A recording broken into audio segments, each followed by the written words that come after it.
እንዴ? ለጽድቅ የሚመቹ መንገዶች ላይ ስንቆም አቤት ፈተናው! አንዳንዱ በቃ መጸለይ ሲጀምር ሰዓቱን ጊዜውን ያጠፋበታል። መጸለይ ሲጀምር ውጊያውን ያበዛበታል። ከቤት ውጊያ፣ ከልጆች ውጊያ፣ ከቤተሰብ ውጊያ። ይሄ ጸሎት ሲጀምር ነው የሁሉ መከራ የመጣብኝ ትልና ተተኘዋለሽ። በቃ ለጥስትይ እዛው ድሪቶውን እየጨመረ ይመጣል። በኋላ ውጣ አትውጣ ያው በቃ ፕሮግራም አለ ሲባል ብቻ መቁጠሪያውንም የረሳሽው ታነሽዋለሽ። ፕሮግራም አለ ሲባል ጉባኤ አለ ሲባል ያ ጋንጩሬ ይወጣ ይሆን ዘንድሮ ትያለሽ። እሱ ተኝቶ እኮ ነው አብሮ የከረመው። እና የጽድቅ መንፈስና ኃይልን ለማወቅና ለመያዝ በምናደርገው ትግል ውስጥ ነው ጠላቶቻችንን ወደ ሲኦል እንዲገቡ ከሚደረግ ትግል ውስጥ ዋናው ክፍል በሁለተኛ ደረጃ ጽድቅ ነው። የጽድቅ መንፈስ የመጀመሪያው ከአፍህ የተነሳ ትጸድቃለህ፣ ከአፍህም የተነሳ ምን ትላለህ ይላል?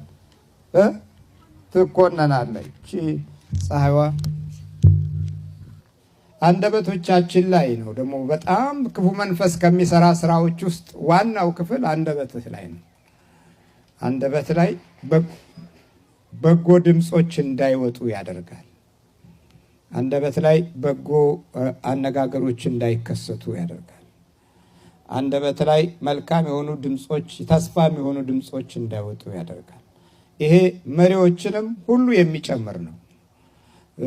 የበጎነት መንፈስ ከእግዚአብሔር ክብር ጋር እንዳይገለጥ ያደርጋል። እዛ ላይ የራሱ የሆኑትን የጥፋት ቋንቋዎች እንድንናገር ይፈልጋል። አንዳንድ ጊዜ ደግሞ በመልካም ነገር ውስጥም የጥፋት ድምጾችን እናስተላልፋለን።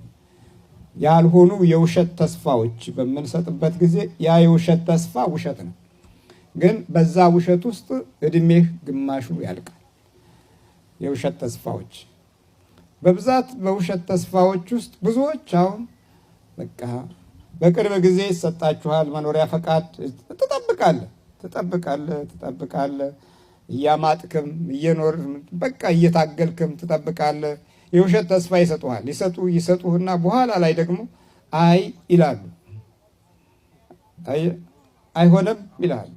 ተስፋ የሚያስቆርጡ ነገሮች ላይ በመጀመሪያ ደረጃ በተስፋው በኩል ህይወትህ እንዲደክም ያደርጉታል። ከዛ ቀጥሎ ደግሞ የማያደርጉትን እናደርግልሃለን ብለው ሞራልህን ያደክሙሃል።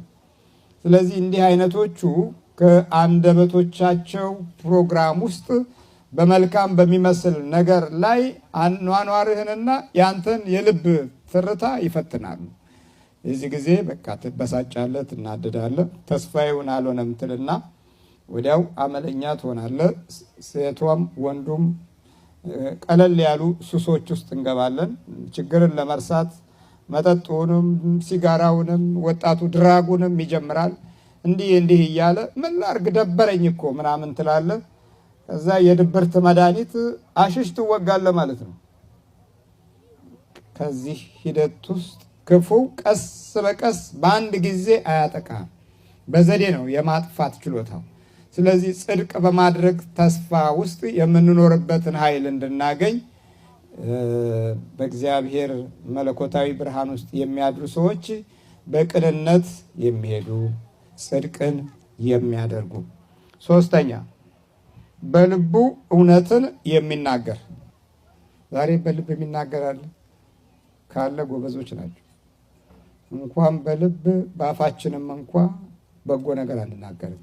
እንኳን በልብ አሁን ፕሮግራም ስንጀምር ልብ ውስጥ ነኝ ያለሁት ነው የሚለው ጠላታችን።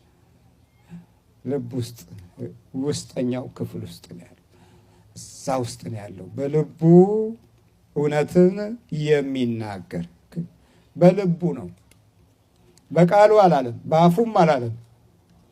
መሀል ሰውነቱ ውስጥ ባለው ክፍል ላይ ነው ያተኮረው። በልቡ እውነትን የሚናገር በቃ ይሄ በማደሪያው ድንኳን ያድራል፣ በተቀደሰው የእግዚአብሔር ተራራ ይኖራል።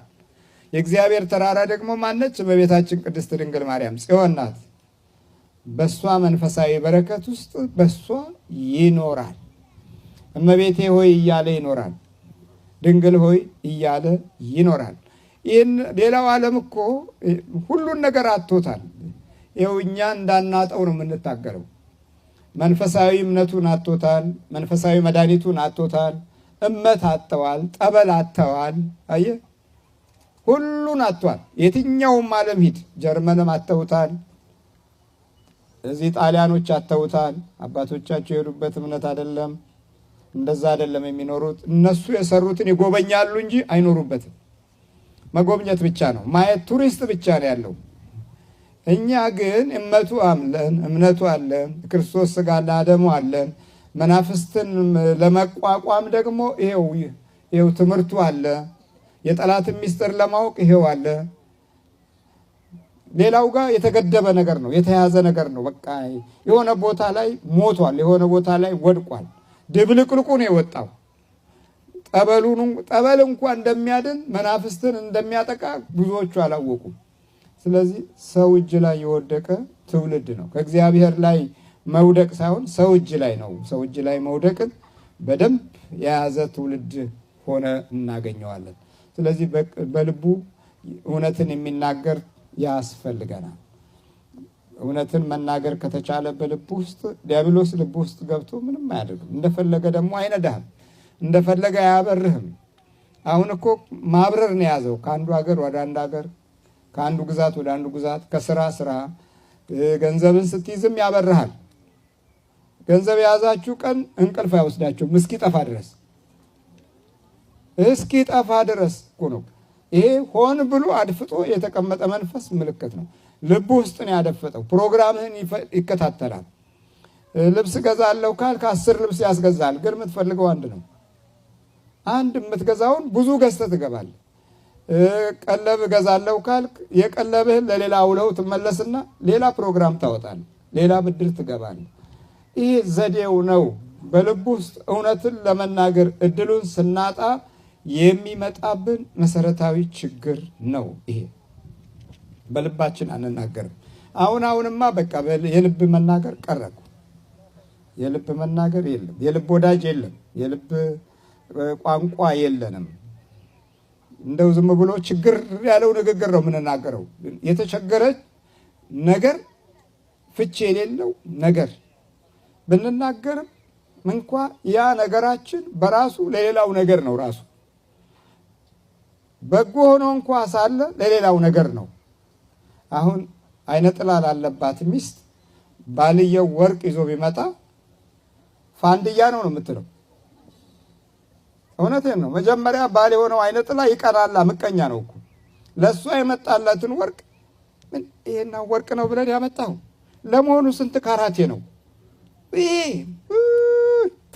ብላ ይኸውላችሁ የመጣላትን ወርቅ እኮ ነው። እንግዲህ በእድልም በዳቦም በእንጀራም በኑሮም ልክ እንደዚህ ነው ምስቅልቅሉ የሚወጣው። እና ወንዱም እንደዛው ነው። ድክም ብለሽ አስደስተዋለሁ ብለሽ ስትታገኝ ማታ መጥቶ አኩርፎ ነብር መስሎ ቁጭ ይላል። ነብር አንበሳ መስሎ ቁጭ ይላል። ኧረ እራት ብላ አይነ ጥላ ስለያዘችው እሷ ደግሞ አኮረሰች። ሚስት አለችው ውስጡ።